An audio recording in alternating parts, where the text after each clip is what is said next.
My name is Lynn, and I've been with RMLS since 2005. So I've taught a few of these classes. Thank you, Laura.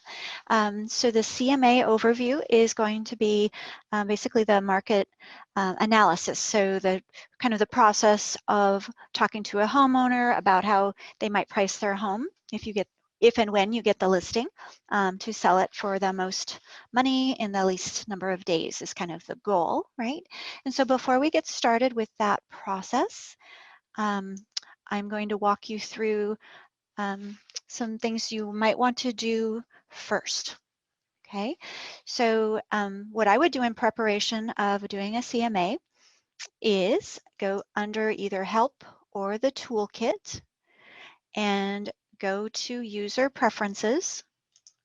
Okay, there are a few things in here that are very important to the CMA ultimately, and one of those will be the tab that says on the left, the third one down, the report banner. Okay, because this report banner, the preview is down at the bottom. This banner will show up on your cover page of your CMA report. So you want to at least come in and visit, type information as much or as little about yourself as you would like. When you click on save, scroll to the bottom and you'll see the preview. And your logo is loaded by your head broker, principal broker for your office. So if your head broker has your logo loaded, you will also see that over here on the right-hand side. Okay, so that is important. Otherwise, that cover page of the CMA will say prepared by, and it will be a blank box. And your picture over here on the left, there is a tab here for my photo where you can go load your picture. So that shows up on the banner as well. Okay, and then there are two other things in this user preferences section that are specific just to our CMA report. And one of those is My Resume. We want to click on My Resume.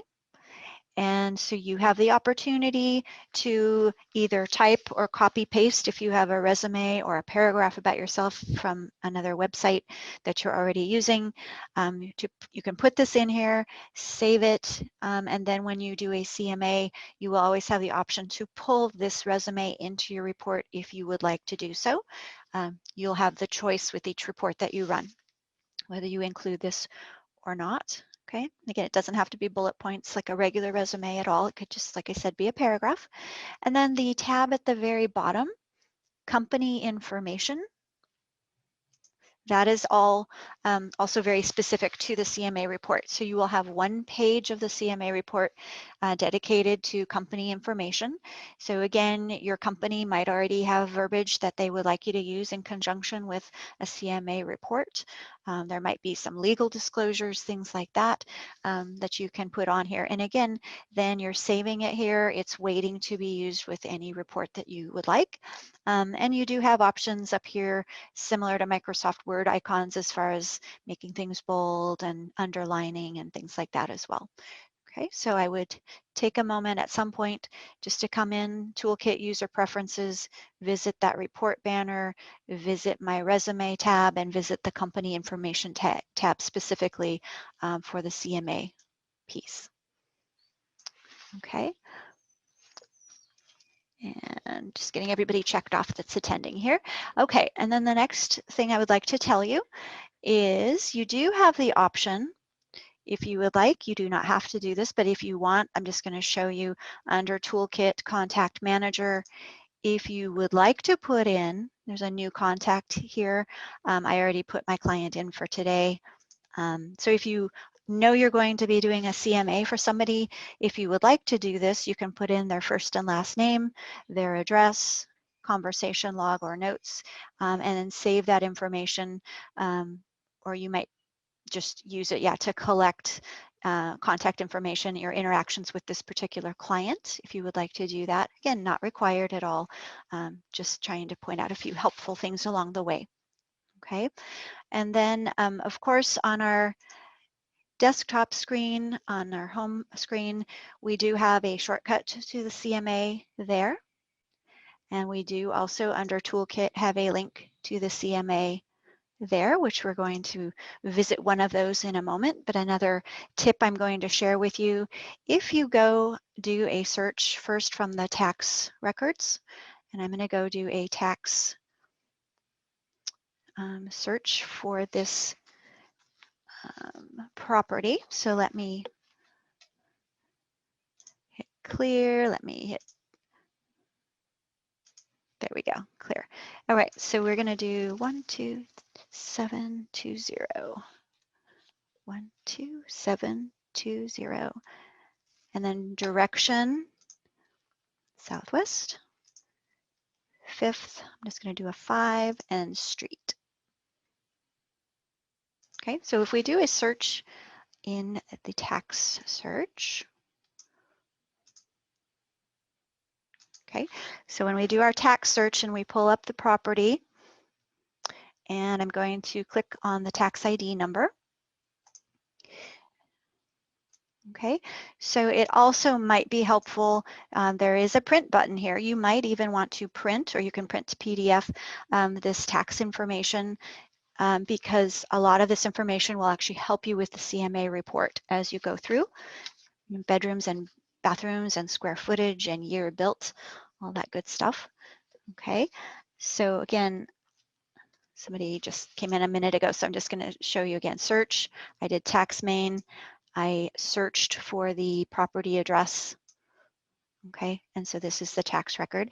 You can also see on the tax record the last time this property was listed was back in 2016, because the MLS number starts with a 16. If you wanted to go back, you could look at that previous MLS listing, and you could see the pictures it had at the time and all of that, if that's helpful as well.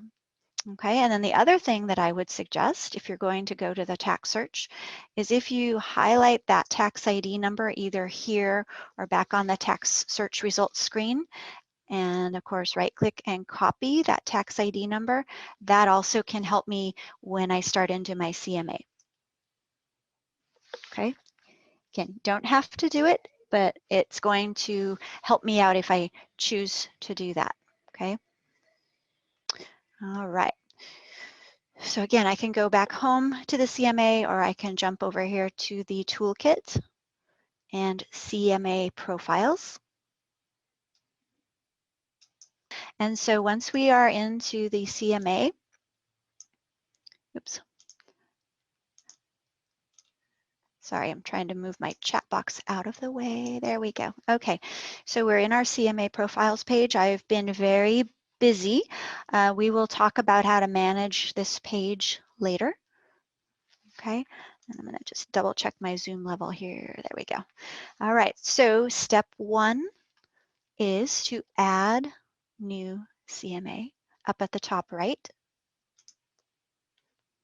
Okay, and you'll need to give each CMA has a unique profile name, and you can call it whatever you would like. It can be the person's name, it can be the address, it can be CMA for Andy, whatever you would like to call it.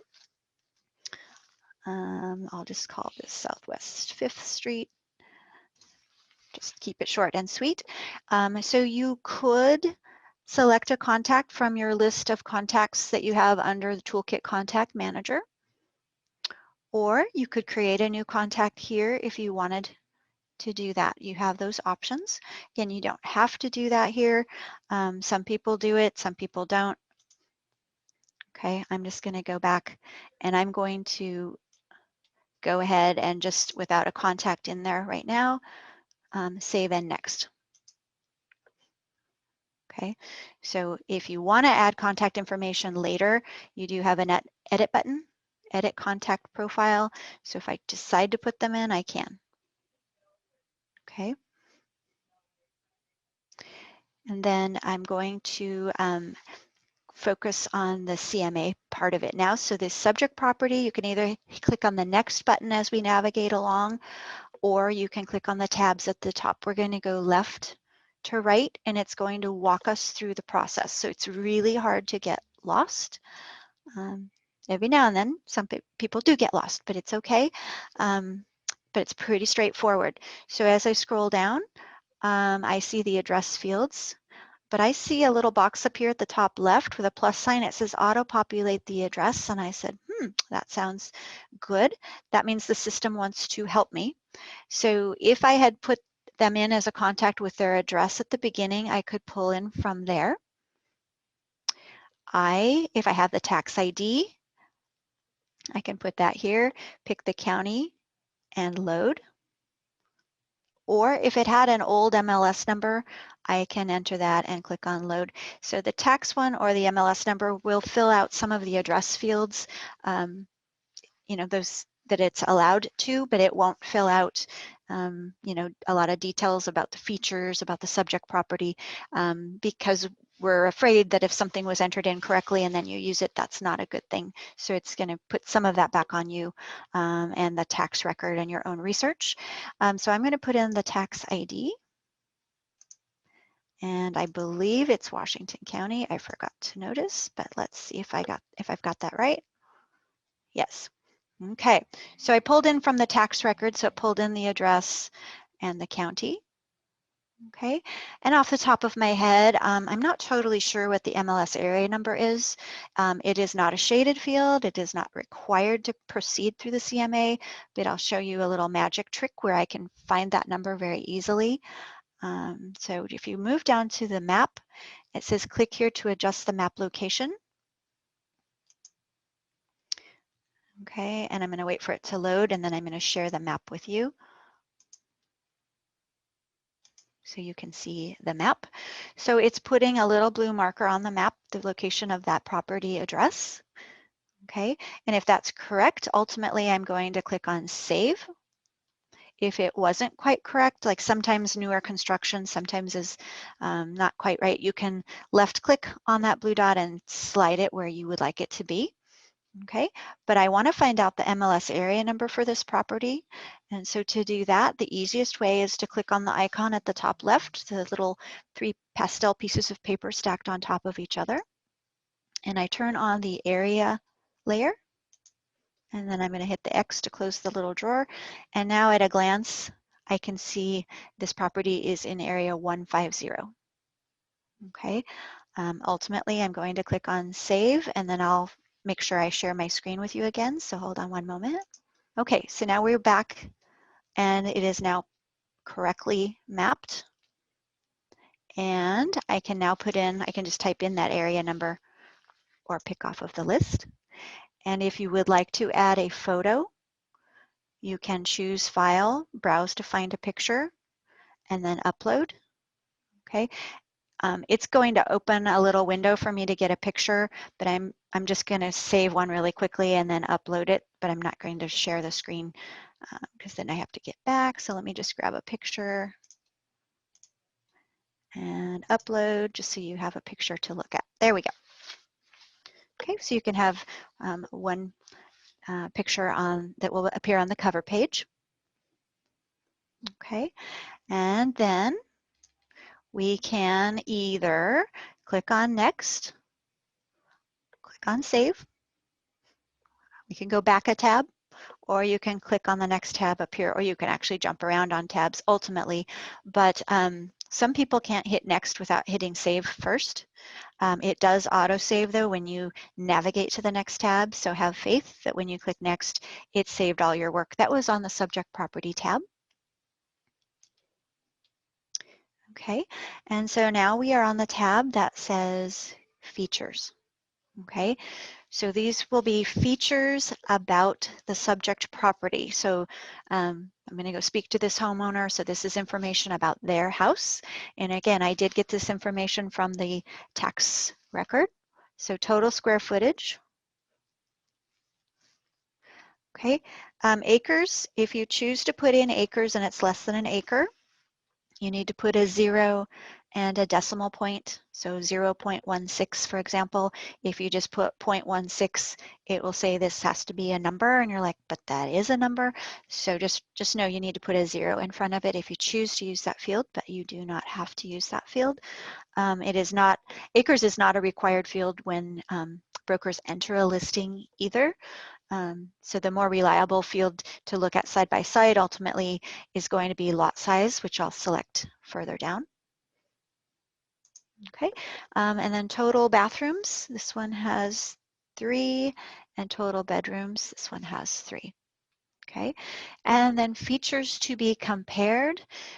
These are little check boxes, so you get to decide When you ultimately end up with your subject property side by side next to the comp properties you're going to select, what fields do you want to see side by side? You'd get to choose. Some of them, such as like fireplace, if you check the box, that field will let you type a number. Okay. Some fields, like exterior description, will actually let you hold the control button down on your keyboard and pick more than one exterior description.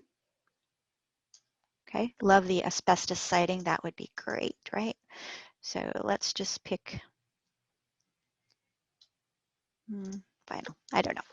Okay, and then some of the fields, like heat, for example, this one is a scrolling list, but it will only let you pick one. If you hold down, oh no, you can pick two now. Sorry. So that does work with the control option, making multiple selection. The one, garage, that's the one. Garage, that is the one you can only pick one off the list. That one will not let you use the control button, so attached garage. Okay, so you again go through, decide, and this one, I actually didn't write down the lot size, so I'm just going to guess, okay? And you can remember as we navigate along these tabs at the top, we can always come back later if we say, oh, I wish I'd checked that box for features. Once you actually see the report, you can always hop back and change this. Okay, property type, it's detached.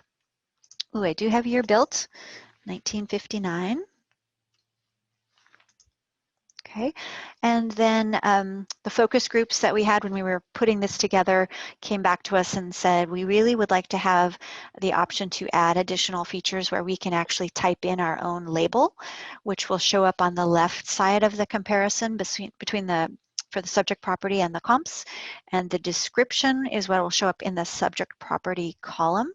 So you can put in custom things like if it has a great shop, it has a huge, totally remodeled kitchen. You can call out specific things that you would like to talk about. So let's see, label, let's do swimming pool.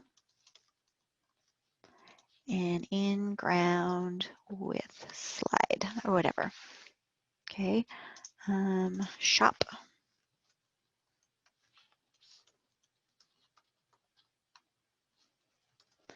Oversized, huge, whatever you want to call out, whatever you want to remember to talk about with the homeowner.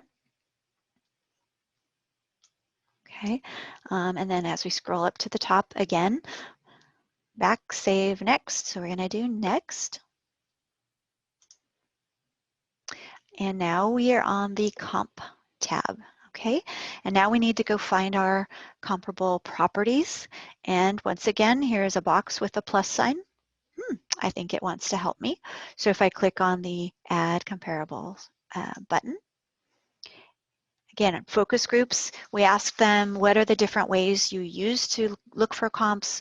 What ways do you want to have? So they've given you several options. You'll probably end up having your favorite between them. So one of the options people said, I have a couple sticky notes on my desk. I just want to be able to type them in. You can type them in. Maybe you've saved some in a spreadsheet in Excel. People said, could we just copy paste them from a spreadsheet? Copy paste them in here. And then when you click on add, it will pull those specific listings into this report. They have also given you this radius option. So we did take that extra moment to map the subject property. If we had not taken that step, this little next button for this search would be grayed out. Okay, I'm going to just show you that one for a moment. We're not going to use that particular one, but I want you to see.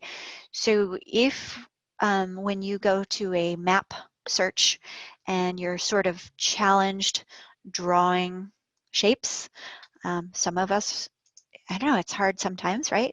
So this particular search will let you actually pick a radius distance from that property address, okay? And then your other basic criteria. It's kind of the core minimum criteria. For some people, it's not always enough details. Some people want to put in a little more detail when they're searching, but that's where it will help you, is if you're not very good at drawing maps and you just want an easy way to do that. I'm going to click on the back button. Okay, and open up that plus sign again. And then you do have the map search. So if you want to go to the actual search, that's the first one under our regular search dropdown, to draw your own shapes, you can do that. You can use the address search, specific street names that you want to utilize. You really know the area. You know exactly what streets you want to look for comps on. Advanced search, if you want a lot of detail, again, a lot of criteria, more than you could get with these other searches, that is available. And your other option, either with the MLS number search or saved MLS numbers, maybe you did your search before lunch, and under search in this MLS number search, you can actually save multiple, groups of MLS numbers together and give them a name. If you had already done that, you would pick off of this list and find the name that you gave that group of listings that you wanted to use for this report. Okay, so for today, I'm going to use the advanced search. Okay, and also, side note, there's nothing preventing you from actually starting with an advanced search. I'll show you where you can ultimately jump back into the CMA if you do your search first and then you realize, oh, I wanted to do a CMA. I forgot I could start on the toolkit CMA profiles. I forgot to do that. I'll show you where you could jump in and change course once you've done your search. Okay, so I'm going to go to a saved search just for sake of not having to enter all this criteria. So I have, for my status, make sure you can see that pop up. Yes, okay. So for status, I have active, bumpable, short sale pending, pending checked. Some people don't look at those at all. I'm just curious sometimes just to see, maybe not pending, but what would the current competition be out there if there are any active listings on market listings? If this listing went live tomorrow, what would it be viewed against? But you do want to pick sold and probably sold not listed. Sold not listed, those are typically for sale by owner properties that were not listed in RMLSweb as an active listing, but another broker brought the buyer, and once it closed, they chose to enter it in RMLSweb as sold not listed for this purpose. Okay, and up at the top, it will say days back. If you click on days back, you can put in a date range, in particular for your sold and sold not listed. Otherwise, it's going to give you years and years and years and years of solds. Or you can click on this little calendar icon and pick a time frame back. Okay, but again, you can put in any date range you would like if that works better for you. So I'm going to do 6 months. Okay, so I can see that over here. I'm going to do 2 bathrooms or more because in this particular area, I don't think a lot of them have 3 bathrooms like this property does. I'm doing exactly 3 bedrooms, 3 to 3, to match my subject property. 1 level. The picture I loaded was not 1 level, I admit, but I just was grabbing a picture quickly. So 1 level. Detached, and then I put in a square footage range, 1,200 to 1,700 square feet, and year built 1955 to 1965. So a bubble around my comp property square footage and year built. Okay, and then I'm going to clear the map here. So I want to show you, you can enter the property address. Okay, click on go. Again, here the map puts that little blue marker again for me. Okay, so you could, of course, draw a circle, a rectangle, a polygon. You can draw a shape. When you're drawing a circle here, it'll give you a measurement in the lower left-hand corner, but that's hard, you know, if you want an exact distance. So I'm going to show you an easier way to do that here. If you click on the little hamburger icon, top left above the map, it's the 3 little stacked lines.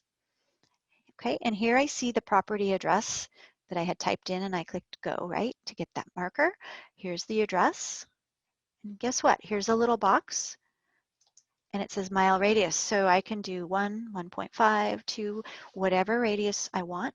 I can actually do that here. Look at that. Okay, it just drew a 1 mile radius for me. It's that easy.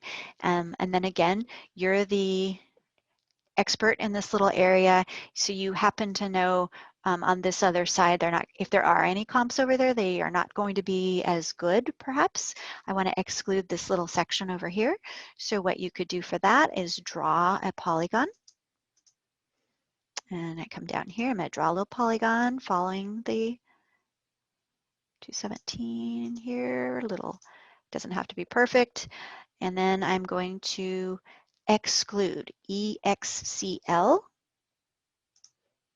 Okay, and I'm going to just click on pen. So now when I search for my comp properties, it's going to look within that 1 mile radius, but if there are any in this little red section, it will exclude those. I'll still see dots there, but it won't pull them in. So let's do count. Okay, so now I see on my map the little blue dots, so matches inside of my 1 mile radius, and I see little brown dots outside. So other properties that match my criteria, but they're outside my shape. These two must be right on the border down here, so maybe I want to include those. Okay, so I'm just going to draw a little polygon down here. Doesn't matter if it overlaps. I'm going to just add a little area down here.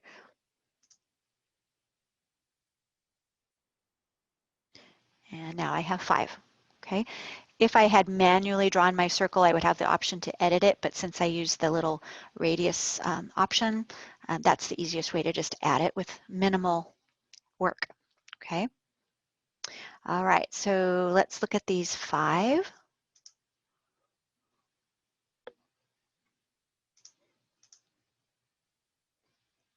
Okay, so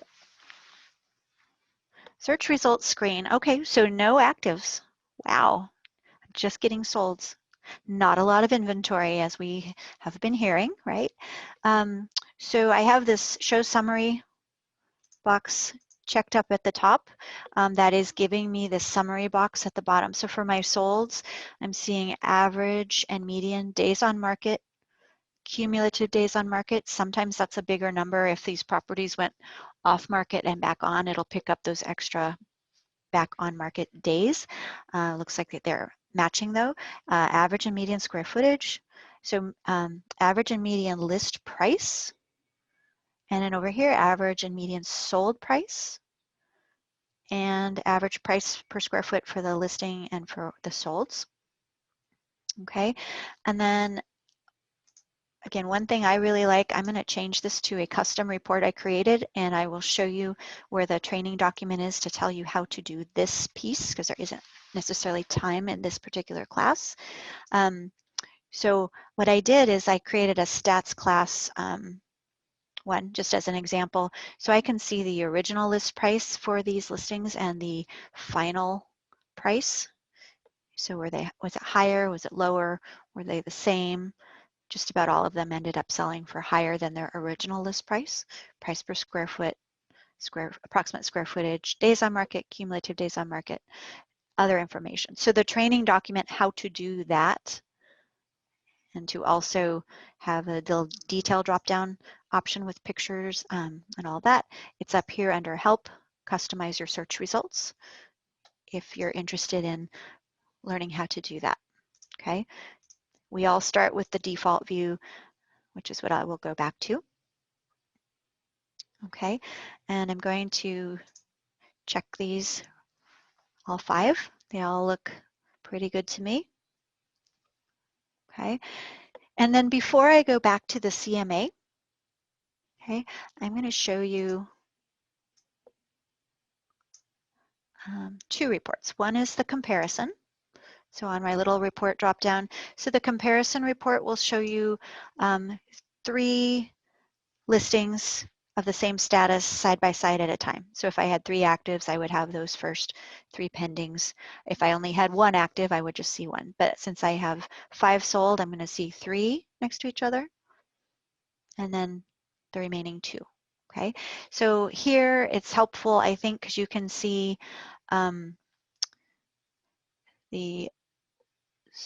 here's the list date. Down here toward the bottom is the sold date. I can see the original list price. I can see the final list price up toward the very top, and then ultimately the sold price back down here.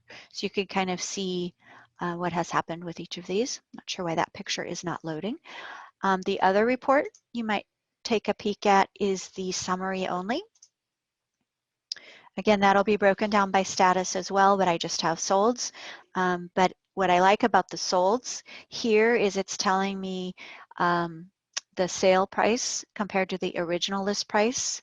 They closed at 106.96% of the original list price, and then the sale price compared to the final list price, same number. So it's telling me there weren't any additional price changes after that. So a lot of people will use this in conjunction with a CMA as well. Okay, I'm going to click on results to get back to my results page. Our system likes that better than the browser back button, if you remember, if you kind of get into the habit of doing that. Okay, so these 5 look good. So I am going to click on Add to CMA. And then here is where it is now asking me, this is the CMA it's going back to, Southwest 5th Street. Is that the correct one? Or I can pick from my others. Or this is where you could start a new CMA. Like I said, if you started the search first, and they're like, oh, that's right, I was doing a CMA. I should have started with the CMA profile. This is where you could just start a CMA from here as well. Okay, but we already started ours, so we're going to click on Next in the upper right-hand corner. And again, save and next, so 2 clicks to get back. We don't know why. There we go. And then we're back in where we have all of the tabs, and we're back on the Comp tab. Okay, and the focus group said here, hey, what if we brought one back and we decided we don't want it? How do we get rid of it? So at this point, you would check a box over here on the left, and you would click on delete, and it'll ask you, are you sure, before it deletes, and it'll drop off. Also, an enhancement that happened fairly recently, these little links to the MLS numbers are interactive, so you can easily go back and look at these in more detail if you would like to do so. The other thing the focus group said they would really like here is to be able to change the order. So you can actually drag and drop slide these little guys around in whatever order you would like. Or they have ascending or descending order by specific columns. And they gave you a third way over on the right, top, up, down, bottom. You can actually click over there to change the order. They went crazy with the order options. Okay, most people dragging and dropping those, probably easiest. Okay, and then we're going to click on, again, top right, next. And that's taking us to the adjustments tab.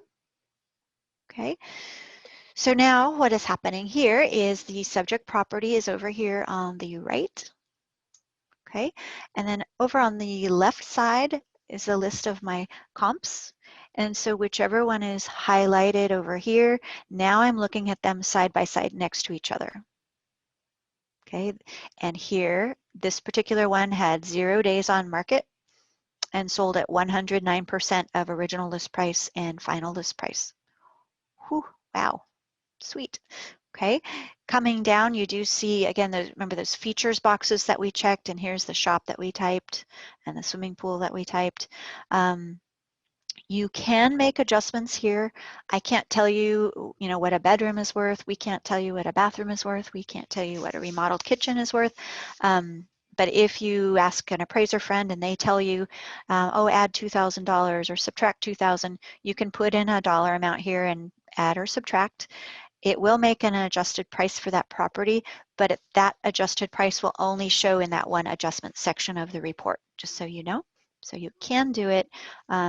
It's just our board of directors said, you know, we're not appraisers, so that number shouldn't go into the final part of the CMA. So again, if you can find really good comps, you probably won't need to do that anyway. Clicking on the second one, this one sold in 3 days at 114% of original list price and final list price.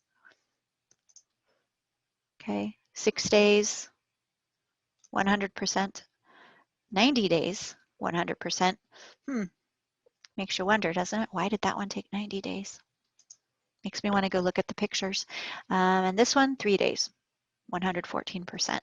So, okay, we're probably in a good little neighborhood here to have a listing. So I'm going to click on next. And then we get to recommended price. Okay, so this pricing summary section, the average sold price, minimum, average, maximum list price. So the amount and the amount per square foot. These numbers are all pulling based on the comps that we selected. Okay, and then down here, we're going to see a list of the comps we selected. Again, minimum, average, median, maximum price. And then the average and median square footage. So I can see mine is 1472. The average of these is 1327. So it's pretty similar, not too far off. And then days on market, cumulative days on market, and price per square foot average for these properties. So basically, if these comps are good, I'm going to use them as a guideline to come up with my recommended list price. Some people are like, well, I thought that would autofill. Well, you kind of have to, it's a ballet. You kind of have to play with this now. So there is a graph down below also of the comps that we selected.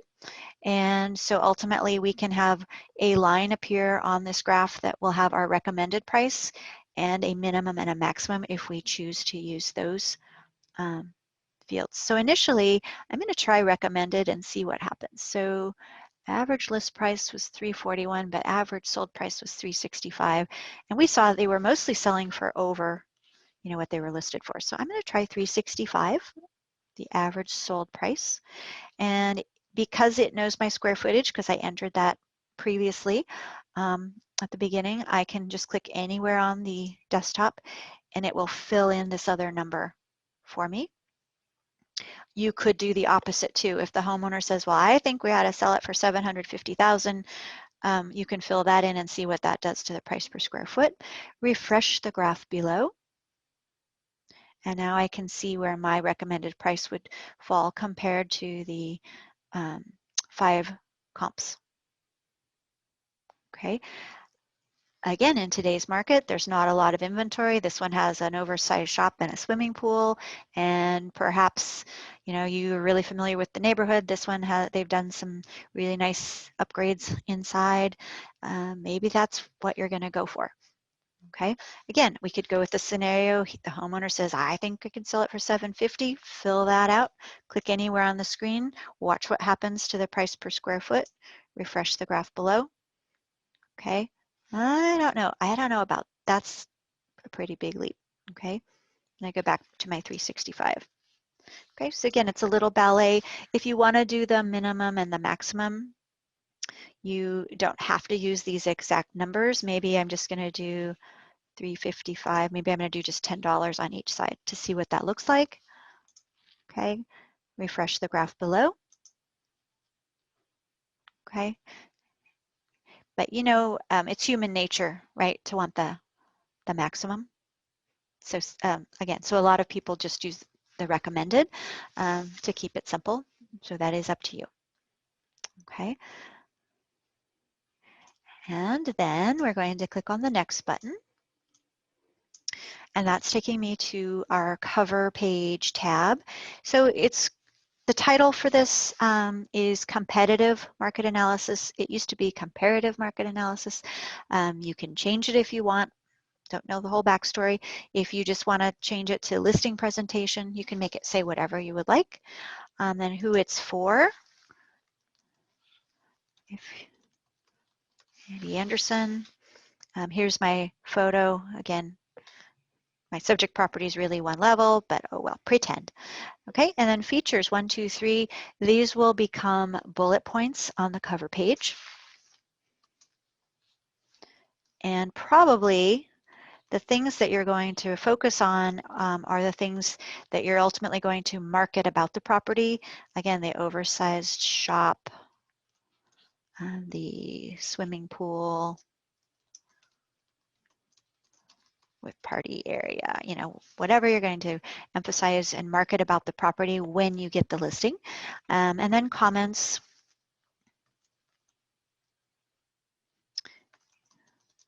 Great house on large lot. You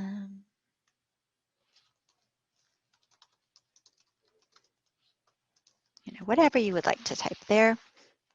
Okay, I'm just typing a few things just so you can see what it looks like. And then the next tab takes us to content pages. Okay, so content pages, now we have a tab that says company information. It wants to use your saved company information from user preferences. Okay, again, we'll have the choice to include this page or not in a little bit here, or input something different below.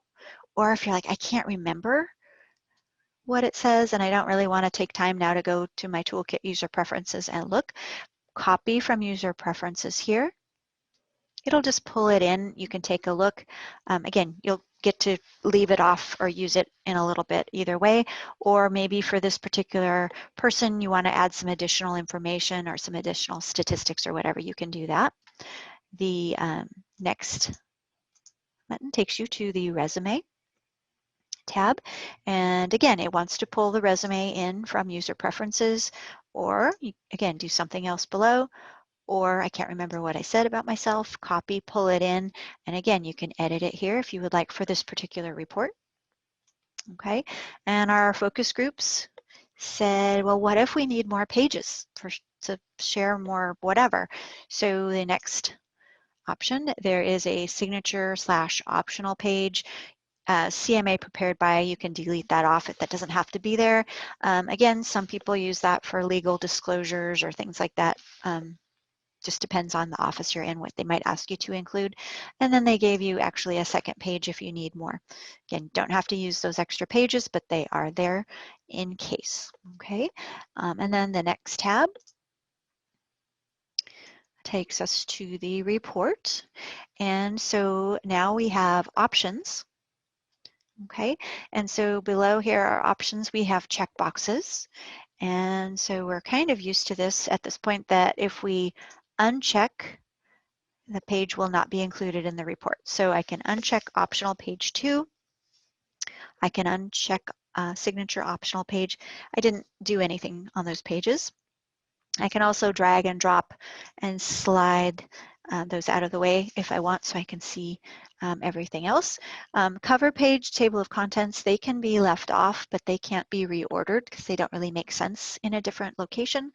But again, all the rest of these, you can slide them around. So let's see.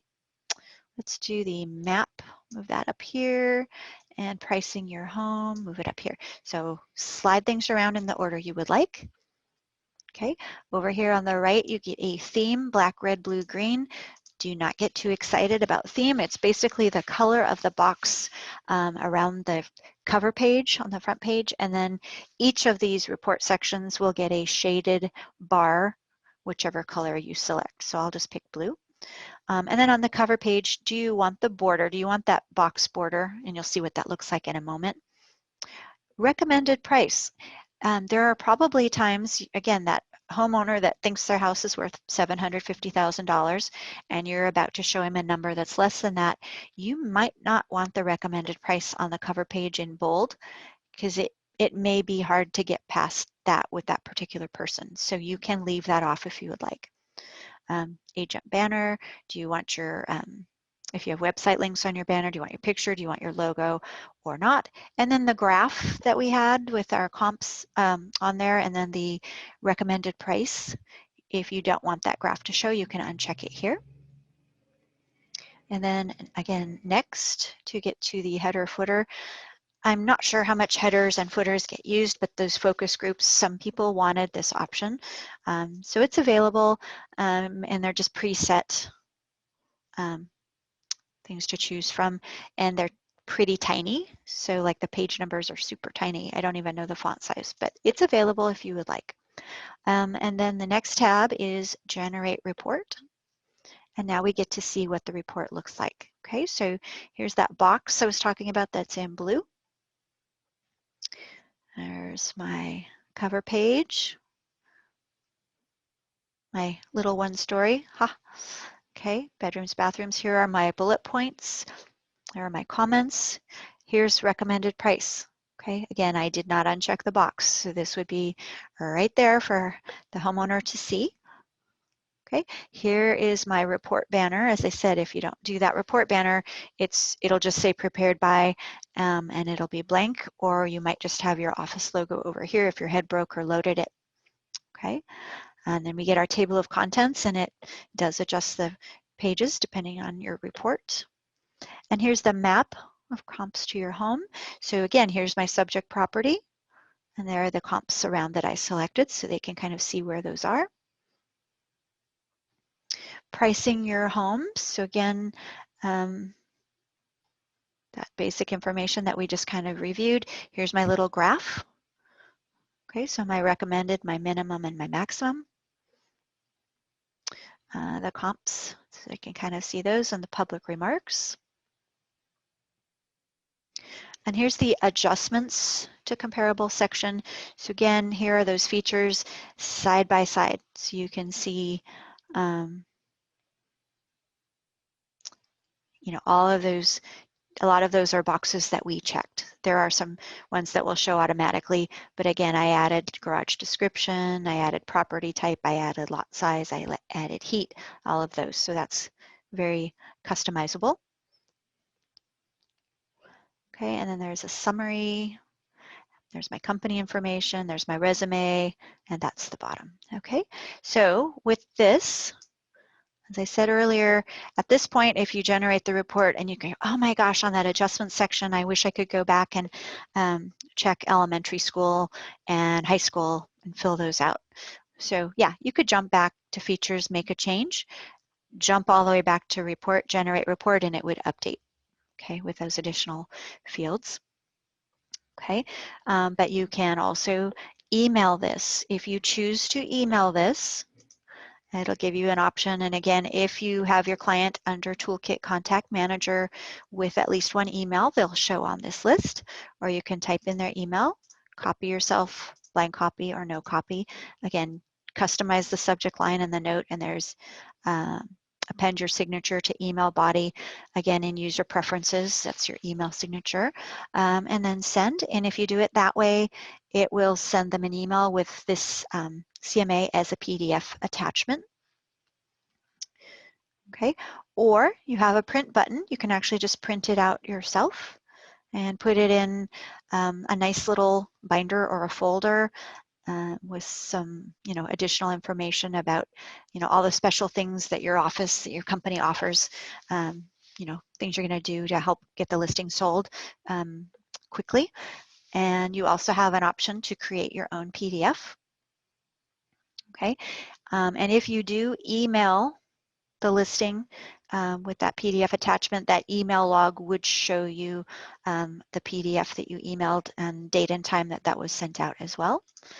Okay, and another thing they added into the CMA, not sure how long it's been there, but a while, they do give you the option here to create a new listing, to start a new listing right here from the CMA, because we're thinking maybe if you're going to do a CMA presentation, you're hoping to get the listing, perhaps they're going to take you more seriously if you've kind of already started the listing. You're kind of just projecting confidence, right? So you can actually click on create a new listing here.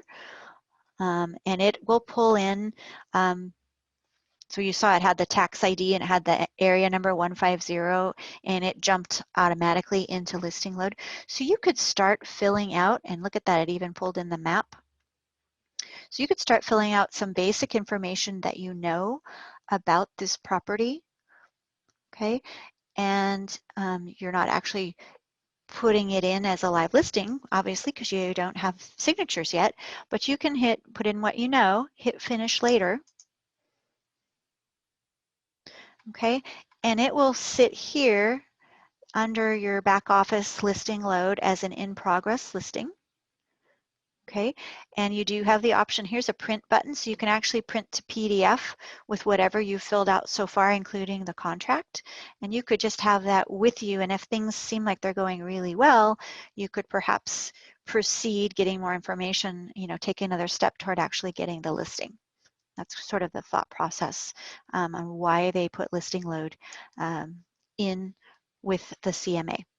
Okay, I'm going to go back to my CMA profiles. Okay, so the one I just created is this one, Southwest 5th Street. So we're back where we began. Okay, and so at some point, some people have dozens and dozens and dozens of these, and they're scrolling up and down, and it's crazy. So a couple things will happen on this page. One is, hey, I want to go back and work on one of these some more. You can either click on the profile name over here on the left, or you can click on edit over here on the right. It'll just take you back in with all of those tabs across the screen, so you can go back in and work some more. If you want to rename it, you can do that. Sometimes people want to keep their existing one that they already did, but they want to do an updated version. Like sometimes they're not really ready to go. They say, you did a great CMA, we really want to work with you, but we've decided we want to wait until after the holidays. Could you do another one of these in January? And you're like, sure. So you could copy the original CMA and then go find updated comps as of January, but without losing the original one you did.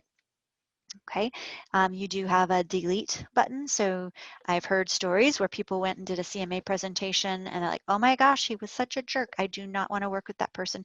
You can just hit delete and let it go. Okay, so here's one that says, like Bart Simpson, I'm just going to delete. Okay, just sometimes you just got to let it go. But the other thing that you might do is, hey, this was a really good one. I don't really want to delete it. So archive, you can click on archive. Okay, and it will move. There's a tab up here on the top left that says archive.